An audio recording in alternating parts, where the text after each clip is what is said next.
Get out before I call the police, the diner manager barked, slamming his hand on the counter as little Grace clutched her teddy bear trembling. Sophie, only 7, stepped forward, her voice shaking with fury. We haven't eaten in 3 days. Why are you treating us like criminals? The room fell silent, and in the back corner a man in a dark coat slowly stood. What happens next will shock you. What would you do in their place? Snow swept across Boston that night, swirling through the narrow streets and biting against exposed skin. The city glowed with holiday lights strung across storefronts and lampposts. Yet, for 3 small girls wandering the sidewalks, the brightness only made their hunger more visible. Sophie, the eldest, by a handful of minutes, led her sisters down the slushy pavement with her jaw clenched against the cold. Lila stayed close, her eyes darting to the shadows, and strangers who passed them by always wary.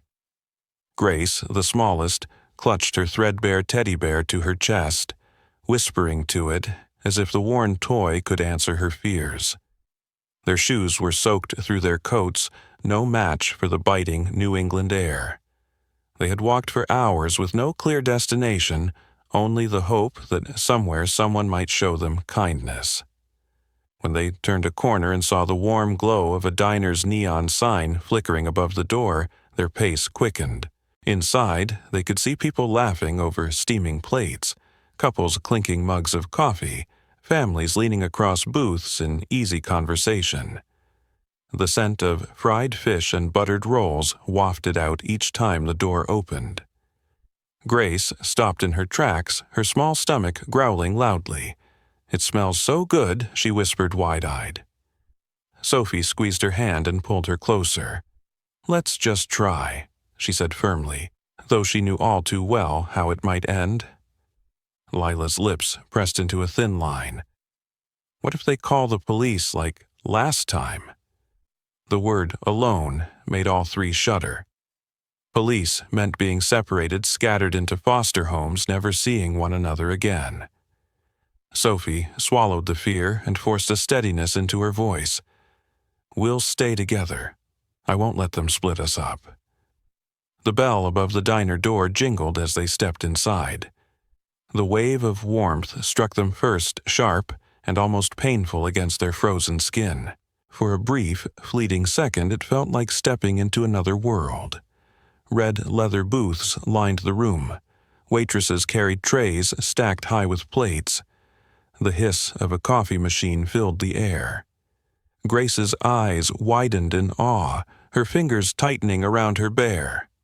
The 3 of them slid nervously into the booth closest to the door, their legs dangling without touching the floor. But the illusion didn't last. Conversations quieted. Forks hovered in midair. A ripple of whispers moved through the room as diners noticed the 3 girls in their torn coats and muddy shoes. Behind the counter, the manager set down a tray, his gaze narrowing as he took them in. Robert Hayes had worked in that diner for more than 2 decades, a man who prided himself on keeping order in his small corner of the city. Compassion tugged faintly at him, but habit and policy rose faster. He walked toward the booth, crouching to their level, his voice low so others wouldn't hear. "Are you girls waiting for someone?" he asked. Sophie lifted her chin, trying to make her voice sound steady. "No, sir. We're just hungry. Please." Robert looked around the room, catching the stares of his customers, the unspoken judgment hanging in the air. He sighed. "I'm sorry, but I can't serve unaccompanied minors. It's the policy." Grace's eyes filled with tears as she hugged her teddy bear tighter. Lila clenched her fists beneath the table, anger burning hot in her chest. Sophie tried again, her voice cracking. "We haven't eaten in 3 days. Couldn't we just have something small?" Robert's expression hardened, though his voice softened slightly. "If you don't leave, I'll have to call the police." At that word, the triplets moved as one. They scrambled from the booth, hearts pounding with terror, and pushed through the door into the freezing night. The bell jingled again, this time sharp and hollow. Outside, the city felt colder than ever.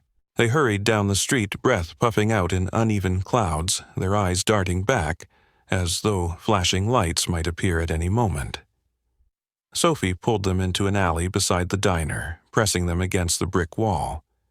Grace's cheeks glistened with tears. "Why doesn't anyone want us?" she whispered, her voice trembling in the night. Sophie pulled her close, though her own heart threatened to break.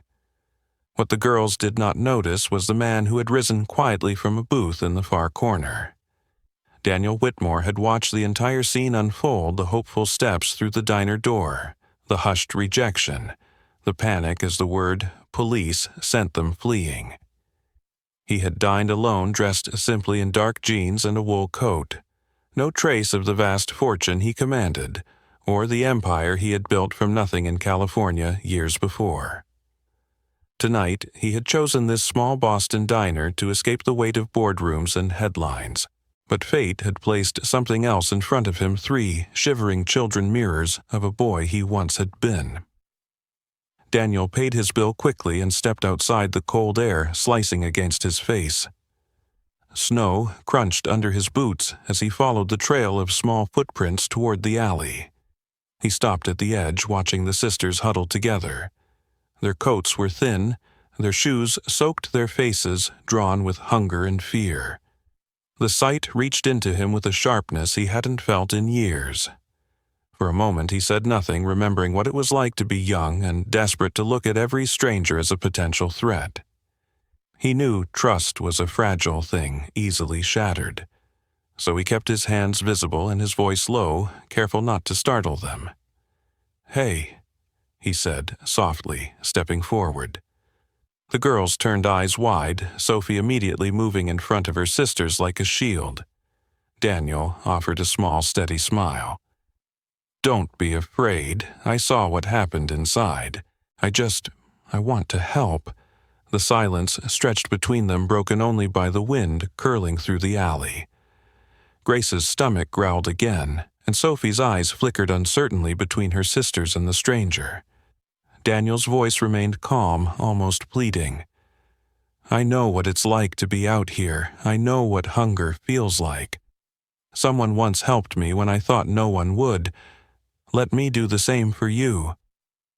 The triplets exchanged one of their silent glances, the kind only siblings could share. Fear lingered in their eyes, but so did the faintest spark of hope.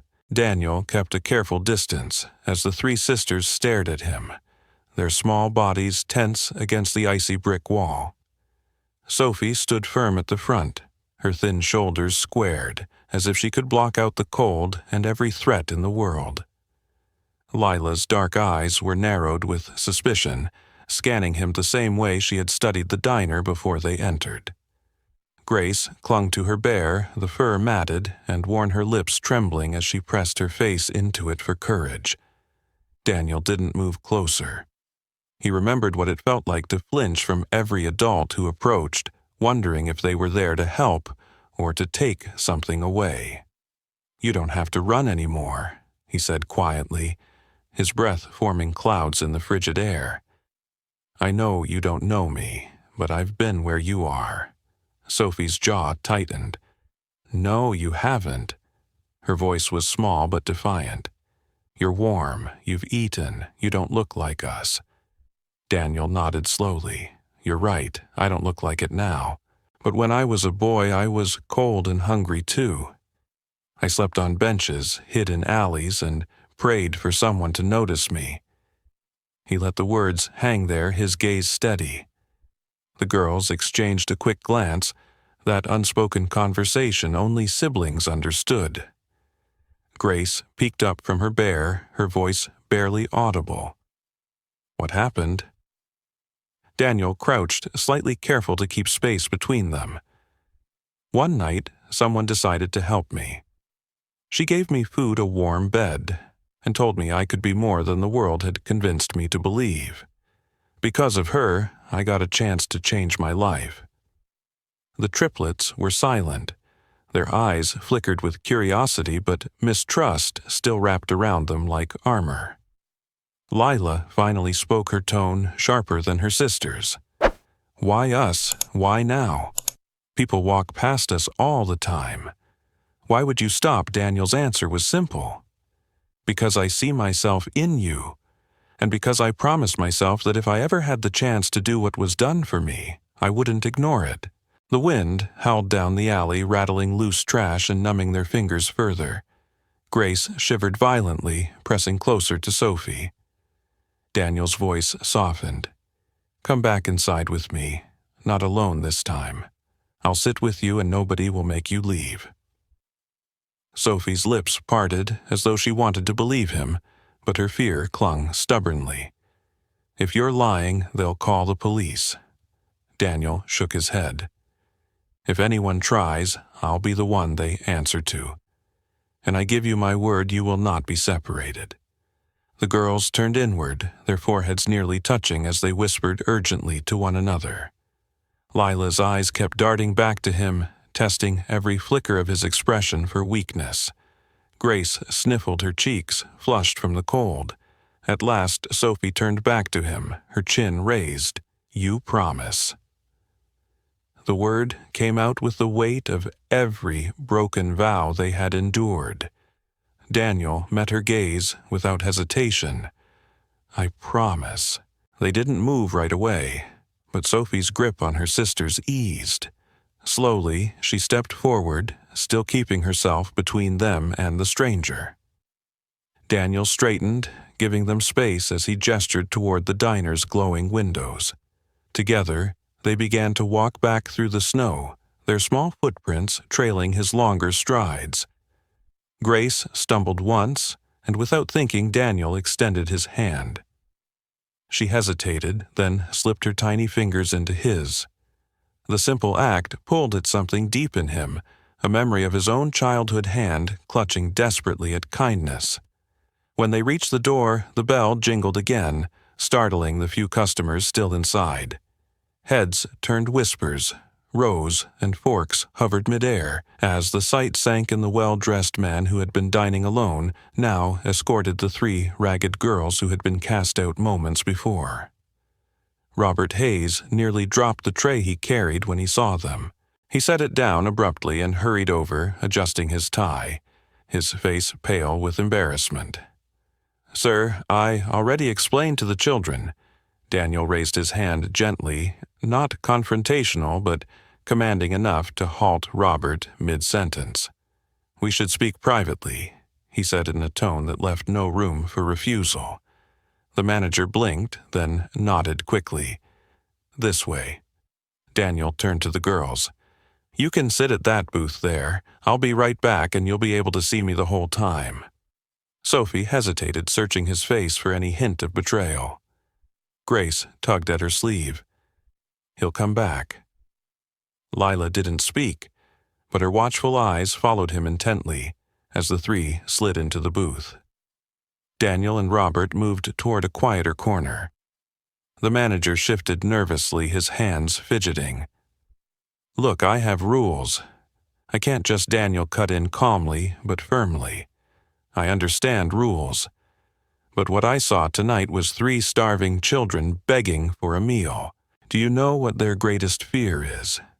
Not hunger, not the cold. It's being separated.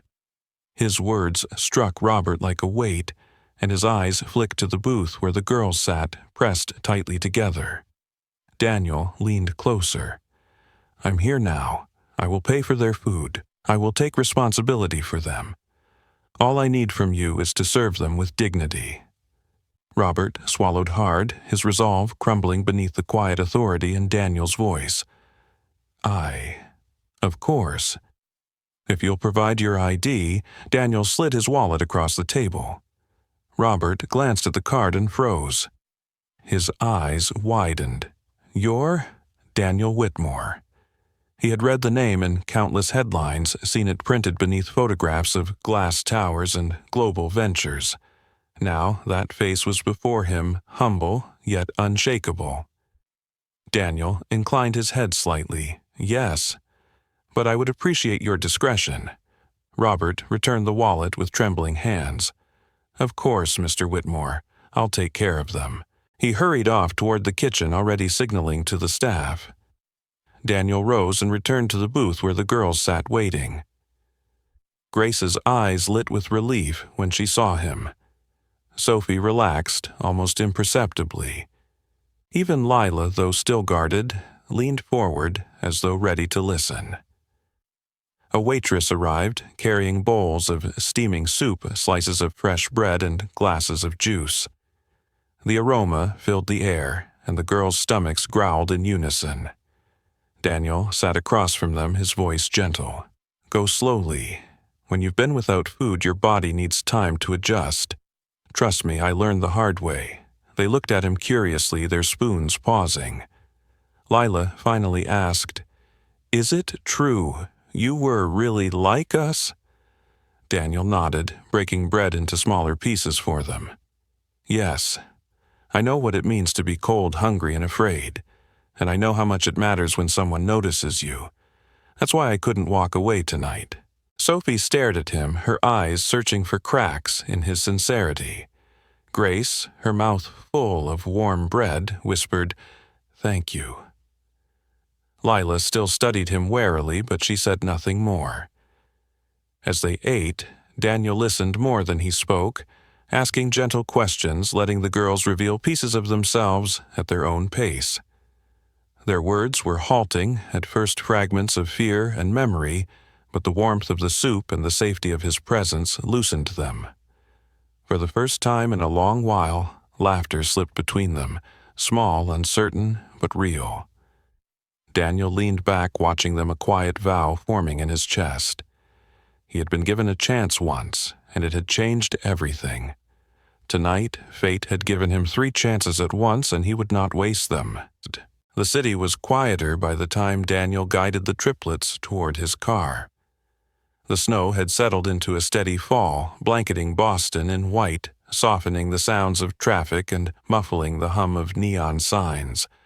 Sophie hesitated as he opened the back door of the sleek black sedan, her arm extended protectively in front of Lila and Grace.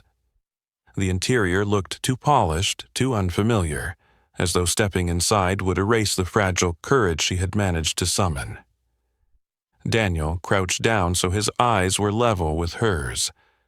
"You'll all be together." "You have my word," he said softly.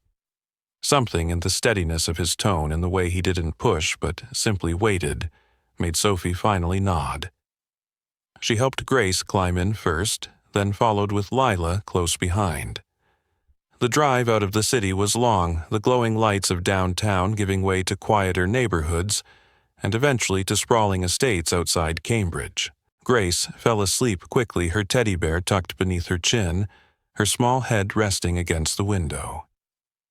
Lila sat stiffly, her gaze fixed on the blur of trees and fences outside, every muscle still taut with suspicion. Sophie stayed awake as well, her eyes on Daniel in the driver's seat. She said nothing, but he could feel her studying him, measuring every move. He let the silence stretch, unwilling to fill it with empty reassurances. Instead, he glanced at them in the mirror now, and then his chest tightening at the sight of how small they looked against the wide leather seats. When they turned through tall wrought iron gates, the headlights illuminated a house that seemed to rise from the snow like a storybook mansion. Warm lights glowed from the windows of the 3-story home, and fountains frozen in mid-spray lined the front garden. Sophie's breath caught, and even Lila's sharp eyes widened for a moment. "You live here?" she asked, disbelief laced in her voice. "I do," Daniel answered gently. "And now, for as long as you need, this is your home too." The front door opened before they even reached the steps. Margaret, the housekeeper who had worked with Daniel for over a decade, stood waiting, her gray hair pulled into a neat bun, her lined face softened with warmth. She looked at the 3 girls with an expression that was half shock, half instant concern. "Oh, the poor things," she murmured quickly, stepping aside to usher them in. The girls shuffled into the grand foyer, their muddy shoes leaving faint tracks on the marble floor. A crystal chandelier hung above them, and the space smelled faintly of pine and cinnamon. To the girls, it felt more like a museum than a place someone could live. Grace rubbed her eyes, overwhelmed by the sheer size of it all, while Sophie's arm instinctively drew her sisters closer. Daniel touched Margaret's arm lightly. "Prepare one of the guest rooms, the pink one in the east wing, and maybe some warm clothes, something soft." Margaret nodded briskly, already moving toward the staircase. "Of course, Mr. Whitmore." Upstairs, the pink guest room glowed softly from a lamp beside a canopy bed covered in satin sheets. It was larger than the entire apartment the girls once shared with their mother. Sophie helped Grace climb onto the mattress, while Lila ran her hand cautiously over the silk drapes, as if certain they weren't real. Margaret returned with fluffy pajamas, slightly oversized, but clean and warm. She filled a clawfoot tub with steaming water bubbles spilling over the sides. At first, Sophie tried to undress her sisters herself, unwilling to let anyone else care for them, but Margaret's gentle patience slowly eased her grip. The girls sank into the water with wide eyes, giggling at the foam, clinging to their skin, their laughter echoing through the tiled bathroom. Daniel lingered at the doorway, watching them rediscover the simple joy of warmth and soap. Something in his chest tightened as he remembered his own first bath after weeks on the streets, a small act of kindness that had felt like salvation. He closed the door softly, giving them privacy, and retreated to his study. The room was lined with shelves of books, maps, and awards, but Daniel's attention was fixed on his laptop. Years of building his company had given him access to networks and resources most could never imagine. With a few keystrokes, he began searching for any record of the girls' birth certificates, school enrollment, medical files. Their story weighed on him not just because of the hunger he had witnessed, but because of the fear in their eyes whenever the police were mentioned. They were running from something, and he needed to know what. By the time Margaret brought the girls back down, dressed in clean pajamas and smelling faintly of lavender, Daniel had found nothing beyond fragments. It was as though their lives had been deliberately hidden. He rose from his desk as the triplets padded into the room. Grace carried her bare, now freshly washed her hair damp and curling around her face. Sophie kept her sisters close, but her posture was less rigid exhaustion, softening her sharp edges. Lila scanned the room, eyes moving from the shelves to the fireplace before finally resting on him. Margaret set down a tray of sandwiches and warm milk. "Eat, little ones," she urged. The girls obeyed cautiously, at first nibbling at the food, then devouring it as hunger overpowered hesitation. Daniel sat nearby, not eating, simply watching them. Their small voices began to fill the silence, fragments of stories about their mother slipping out between bites, how she used to braid their hair in different styles every morning, how she sang them to sleep even when she was tired. Sophie's voice caught when she spoke of her mother's smile, and Daniel's chest tightened at the ache in it. When the food was gone and the yawns came faster, Margaret guided them back upstairs to bed. The triplets climbed into the wide mattress together, curling against one another instinctively. Sophie in the middle, her sisters pressed close at either side. Grace whispered to her bear, her eyelids already heavy. Lila fought sleep longer, her watchful eyes still on the door until finally even she drifted off. Sophie lay awake the longest, staring at the ceiling, one hand stretched out to touch both her sisters as though to anchor them in place. Daniel stood quietly in the doorway, watching them breathe in unison. The sight pulled at memories he rarely allowed himself to revisit, his own nights, huddled in fear, the desperation of clinging to the only family he had left. He made a silent vow, then not just to keep them fed and warm, but to keep them together no matter what it required. Back in his study, the firelight flickered across his face as he picked up his phone. He dialed a number he hadn't used in years. "Charles," he said when the line clicked. It's Daniel Whitmore. I need your services. 3 children. Their mother is gone, their stepfather. I don't trust the story. Find everything. Records neighbor's history. I want to know who these girls are and what they've been running from." He hung up, leaning back in his chair, staring into the flames. Upstairs, 3 small figures finally slept in safety. But Daniel knew safety was fragile, and shadows of the past had a way of reaching even into the brightest homes. The first week in Daniel's estate passed like a blur for the triplets. The warmth of regular meals and the rhythm of safe sleep slowly began to soften their rigid vigilance.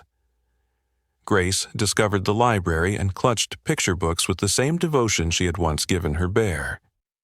Lila, still cautious, lingered near windows and doorways, her eyes sharp and calculating as though she expected someone to storm the gates. Sophie carried herself like a guardian, even here watching her sisters before she allowed herself to explore the grand garden or the pink bedroom they all insisted on sharing. But safety did not erase the shadows that followed them. Daniel's investigator Charles was swift. By the end of the week, he sat across from Daniel in the study, a thick folder between them. Her name was Rachel Carter. Charles began. She died 2 months ago. Acute leukemia, 32 years old. Daniel's chest tightened at the sound of the name. He said nothing, only gestured for Charles to continue. The girls' birth certificates list no father. Rachel raised them alone until she married Thomas Weber 2 years ago. Neighbors describe him as volatile, especially after Rachel's death. Drinking fights possible abuse. They ran because they feared being separated, and frankly, they had reason. Daniel's hand curled slowly into a fist. He thought of the bruises neighbors mentioned, the way Sophie's body always tensed at the word police, the way Grace flinched from raised voices. The truth burned through him, not just anger at Weber, but grief at a woman who had carried the weight of 3 children alone, only to leave them in the hands of a man unworthy of them. That night, after the girls had been tucked into bed, Sophie padded softly into Daniel's study, clutching a small box with tape peeling at the corners. "We kept it hidden," she whispered, placing it on his desk. Inside were little treasures, ribbons, folded notes, and a woman's neat handwriting, a faded photograph. Daniel lifted the photo carefully, his breath catching. It showed Rachel on a park bench in a blue dress, her long hair loose in the summer breeze. Beside her sat a younger version of himself, smiling at her with an expression he hadn't worn in years. For a long moment he couldn't breathe. Memories unspooled sharp and unrelenting mornings at a small cafe where she worked while in college, the way she slipped him the best slice of pie, because she said he looked tired, the late nights they spent bent over his first business proposal. She had been his first love, the one who believed in him when all he had was ambition and an empty wallet. And then one day she vanished. No note, no explanation. He had searched, but she had disappeared without a trace. Now, here was the answer staring at him in the form of 3 children who carried her eyes. His hand shook as he set the photograph down. Sophie watched him carefully, her young face solemn. "You knew our mom?" she asked. He forced his voice steady. "Yes. A long time ago, she was extraordinary." Grace, who had crept in quietly with Lila behind her, whispered, "She never told us about you." Daniel nodded slowly, his throat tight. "I think she wanted to protect you, and maybe protect me too." The girls crowded closer, their eyes wide with curiosity, confusion, hope. Lila's voice was sharper, demanding. "Then why didn't you find us sooner?" Daniel met her gaze, unflinching. "Because I didn't know you existed. If I had nothing, could have kept me away." The silence that followed was thick with unspoken grief. Sophie finally broke it, placing her small hand over his. "We believe you." The following day, Charles returned with more news. Rachel's mother, Sarah Carter, was alive, living in a senior home on the outskirts of the city. She had never met her granddaughters. For reasons still hidden, Rachel had cut her off completely years ago. Daniel drove the girls there, their hands clasped tightly in his as they entered the modest facility. When Sarah looked up from her chair and saw them, her face broke with disbelief. The triplets froze in the doorway, 3 echoes of her daughter at different ages. But when her gaze shifted to Daniel, tears spilled down her cheeks. "You," she whispered, voice trembling. He nodded, his own throat constricted. In that small room, filled with the scent of roses and old books, the past came crashing into the present. The woman who had once saved a desperate boy from the streets was now the grandmother of the children he had vowed to protect. It was no coincidence, no random twist of fate. The threads of their lives had been woven together long before this night, and the truth left them all trembling, bound by grief memory and the fragile hope of a family reborn. The ruling from the court brought an end to months of tension. When the judge's words confirmed that Daniel Whitmore would become the legal guardian of Sophie, Lila, and Grace, the 3 sisters clung to him with a desperation that melted into relief. It was not just a legal decision, it was a new beginning, a moment that turned fear into permanence. Sophie whispered, almost as though afraid the words might vanish into thin air, "We'll never be taken away again." Daniel pulled all 3 girls into his arms and said with quiet certainty, "Never. You're safe now. You're home." In the weeks that followed, the house settled into a rhythm that felt natural, almost as if it had been waiting for them all along. Mornings were filled with the clatter of cereal bowls and Grace's giggles drifting through the halls. Afternoons found Lila on the library floor, sprawled out with astronomy books, her sharp mind expanding in ways no one had nurtured before. Sophie shadowed Margaret in the kitchen, watching how bread was kneaded or soup was seasoned, eager to learn skills that made her feel capable of caring for others. Evenings ended with all 3 crowded into the pink bedroom, whispering secrets and laughter until they drifted to sleep, their hands always reaching for one another in the dark. Sarah Carter had grown stronger since leaving the retirement home and moving into a small cottage Daniel built for her on the estate grounds. She spent hours with the girls sharing stories of Rachel, how she once staged puppet shows for the neighborhood children, how she saved coins to buy books instead of dresses, how her stubborn streak made her both infuriating and remarkable. For the triplets, these stories filled in the pieces of a mother they remembered only in fragments, giving them roots they had thought were lost. For Sarah, it was a second chance at motherhood, one she embraced with tenderness. Daniel, for his part, carried the weight of both memory and promise. At night, after the house had grown quiet, he would look at the photograph Sophie had placed in his hands, the image of a young Rachel beside his younger self. It stirred both grief and gratitude.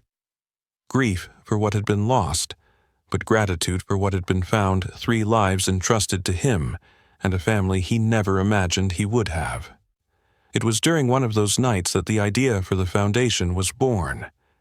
Daniel knew wealth could build skyscrapers and companies, but it was powerless if it did not heal wounds like the ones Sophie, Lila, and Grace had carried. Standing in the very place where his life had been changed, he announced the creation of the Rachel Carter Foundation. Its mission was direct to provide shelter, education, and protection for children facing hunger, neglect, or the threat of separation. No child, Daniel declared, his voice steady, but filled with emotion, should feel invisible. No siblings should fear being torn apart. We will make sure of that. The triplets stood beside him as he spoke, their small hands gripping his. Sophie looked out at the crowd, her posture already protective of her sisters. Lila, ever the skeptic, scanned the faces of strangers but held her chin high, her confidence growing. Grace simply leaned into Daniel's side eyes, bright, as if she believed every word would change the world. The audience, moved by the sincerity of the moment, rose to their feet in applause. As the foundation began its work, its impact spread quickly. Homes were opened for children with no safe place to go. Scholarships provided for those whose potential had been buried under hardship. At each event, Daniel brought the girls with him not as tokens, but as proof of resilience. "We know what it feels like to be hungry," Lila once said in her clear, unwavering voice. "And we know what it feels like when someone doesn't give up on you." Her words reached deeper than polished speeches ever could. At home, the life they built together deepened with ordinary joys. Pancake Sundays became a ritual, with Sophie insisting on flipping the first one, even if it came out lopsided. Sarah read bedtime stories in the soft lamplight, her voice trembling sometimes with memory, but steady with love. Grace filled the garden with drawings, taped to sticks fluttering like little flags of hope. Daniel tucked them into bed each night, listening as their whispered prayers grew less about fear and more about gratitude.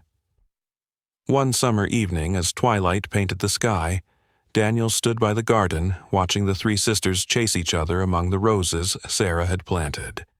Their laughter carried on the warm air, blending with the sound of Sarah's rocking chair creaking softly on the porch. The weight of his past, the loneliness of his empire seemed to dissolve in that sound. He thought of the boy he had once been, cold, hungry, invisible, and of the woman who had offered him kindness when no one else had. That kindness had come full circle, carrying him into this moment where three little girls had transformed his life as much as he had transformed theirs.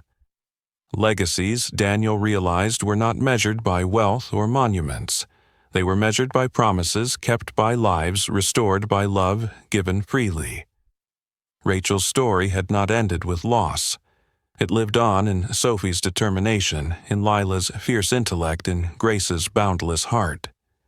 And through them, through the foundation that bore her name, it would continue to ripple outward, touching lives far beyond their own.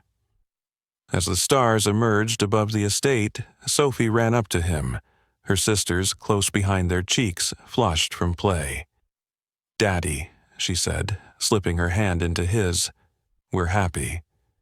Daniel looked down at them, his heart full. "So am I," he whispered, knowing that everything he had once longed for had found him not in boardrooms or contracts, but here in the unbreakable bond of a family built by fate and sealed by love. On a freezing night in Boston, three little sisters, shivering with hunger, were thrown out of a diner, denied even a scrap of food. That moment of rejection could have been the end of their story. Instead, it became the beginning. When Daniel Whitmore, a billionaire who had once known hunger himself, chose to follow them, the lives of Sophie, Lila, and Grace shifted forever. What began as an act of kindness turned into a journey of protection, healing, and discovery, a path that revealed lost family ties, long-buried love, and the unbreakable strength of compassion. The triplets, once terrified of being separated, found safety not just in a house of marble and light, but in the heart of a man who kept his promises. Sarah, the grandmother they had never known, became a source of stories, warmth, and belonging. And through the Rachel Carter Foundation, their mother's memory was honored, ensuring that countless other children would never face the same fear and hunger alone. This story is not only about the unlikely bond between a billionaire and three homeless girls, it is about the power of one decision. A decision to notice the invisible. To act when it would be easier to walk away.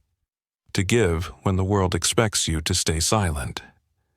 Daniel's choice reminds us that legacies are not built by wealth or power, but by the lives we touch, the promises we keep, and the courage to love when it costs us something.